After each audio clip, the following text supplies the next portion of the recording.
Baik, selamat malam teman-teman, selamat malam Pak Rohman. Pada kesempatan kali ini saya akan mencoba untuk mempresentasikan kepemimpinan situasional atau situational leadership. Kepemimpinan situasional itu pada kesempatan ini akan saya bahas adalah apa sebenarnya, dari mana asalnya, dan mengapa perlu mempelajari kepemimpinan situasional, dan yang terakhir adalah bagaimana untuk menjadi seorang pemimpin yang situasional.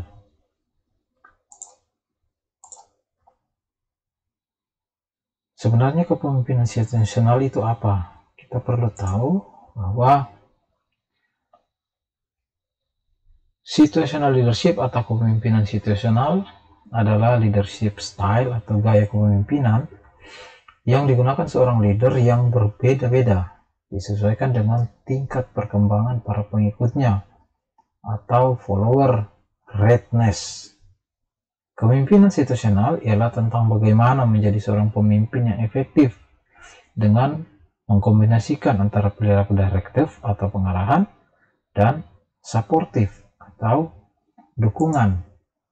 Nah, kemudian dari mana asalnya kepemimpinan situasional ini? Nah, sejarah teori dari situational leadership adalah teori kepemimpinan yang dikembangkan oleh Paul Hershey dan Ken Blanchard pada akhir tahun 60-an. Berangkat dari asumsi tentang pendekatan situasional bahwa satu gaya kepemimpinan tidak dapat berhasil dalam segala situasi, seperti yang dijelaskan di awal tadi. Tidak ada sebuah gaya kepemimpinan yang terbaik dan serbaguna. Maka lahirlah sebuah gaya kepemimpinan yang disebut dengan kepemimpinan situasional, artinya kepemimpinan yang dapat menyesuaikan dengan segala kondisi, atau situational leadership theory. Awalnya teori ini dinamakan life cycle theory of leadership.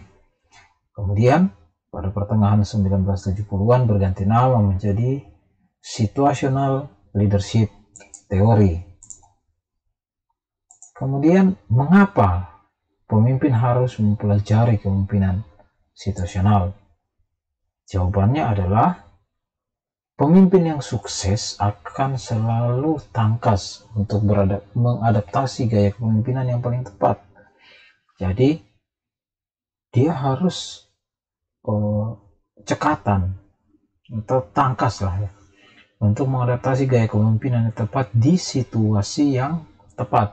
Inilah mengapa situational leadership skill penting untuk dikuasai dengan baik oleh pemimpin. Bila seorang pemimpin menguasai keterampilan ini, maka dia akan lebih efektif lagi menjadi pemimpin transformasional, yakni pemimpin yang menguasai situasi dengan menyampaikan visi yang jelas kepada para pengikutnya dan membawa semua anak buahnya itu dengan penuh semangat dan komitmen untuk mencapai visi sukses bersama tersebut. Jadi apabila visi misinya dapat disampaikan dengan jelas kepada para pengikut atau bawahannya, maka secara otomatis tujuan atau goal daripada organisasi atau perusahaan itu dapat tercapai. Demikian. Yang selanjutnya, bagaimana? Apa yang harus kita pelajari dalam kepemimpinan situasional supaya menjadi pemimpin yang sukses? Mari kita lihat. Ternyata ada keterampilan yang dibutuhkan dalam situational leadership. Yang pertama itu adalah keterampilan goal setting. Goal setting atau keterampilan menetapkan tujuan adalah kemampuan penting yang mesti dikuasai oleh seorang leader. Goal setting adalah bagian dari siklus manajemen kinerja atau performance management. Inti dari manajemen kinerja itu ada 3 bagian utama. Yang pertama, perencanaan. kinerja, performance planning. Yang kedua, monitor, coaching dan support. Yang ketiga, evaluasi kinerja atau performance evaluation. Jadi setelah direncanakan, dilakukan, kemudian dimonitor, dibimbing, di coaching, dan disupport, didukung. Apa-apa yang dibutuhkan didukung, sehingga suatu pekerjaan dapat selesai dengan baik. Yang ketiga adalah evaluasi. Setelah semua selesai, kita evaluasi bagaimana hasilnya, apa yang perlu kita perbaiki dalamnya. Jadi kepemimpinan situasional harus mempunyai keterampilan untuk goal setting, bagaimana menetapkan tujuan itu. Dia harus menguasai bagaimana perencanaan kinerja, bagaimana memonitor, bagaimana untuk melatih support, dan bagaimana evaluasi. Yang kedua adalah keterampilan diagnosis kepemimpinan situasional. Nah, di sini pemimpin perlu belajar mendiagnosis tingkat perkembangan orang-orang yang bekerja sama dengannya dalam setiap target pekerjaan mereka. Istilah follower readiness metaforanya seperti seorang dokter yang mendiagnosa pasiennya dengan tepat sebelum memberikan obat yang paling efektif.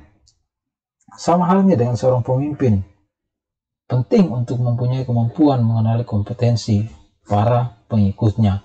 Intinya di sini adalah seorang pemimpin itu harus bisa menjadikan the right man in the right place, orang yang tepat di tempat yang tepat, sehingga tujuan-tujuan perusahaan atau goal perusahaan atau goal dari organisasi dapat tercapai dengan menempatkan orang-orang yang punya kompetensi yang tepat di tempat yang tepat pula. Yang ketiga adalah keterampilan matching kepemimpinan situasional.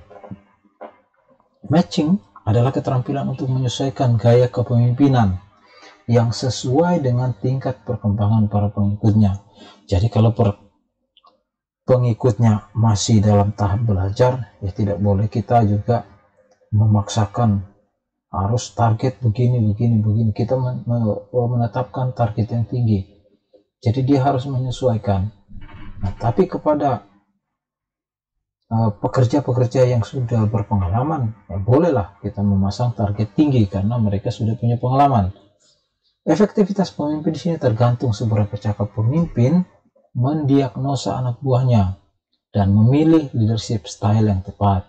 Jadi dia harus tahu diagnosanya anak buahnya, dia lambat atau cepat. Kalau dia lambat perlu kita bimbing, kalau dia cepat perlu kita memberikan target, sehingga